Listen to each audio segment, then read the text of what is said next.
sunyatane iki kudu tatambani kanggo jalani uripku iki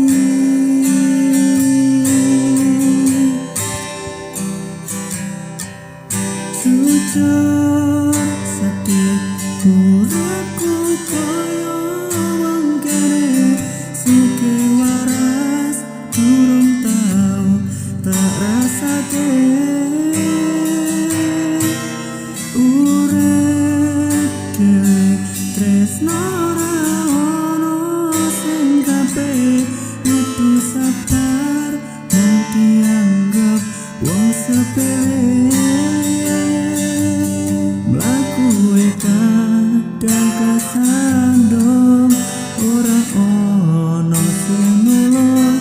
tangise nang ati ra iso tak pendung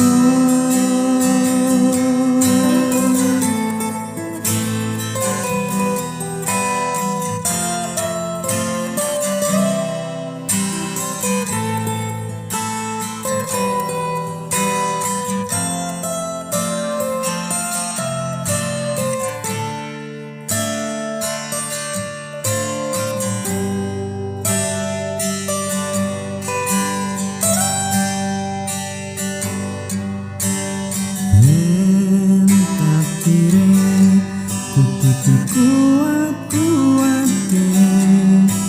aku mau wong sepele kudu kuat atine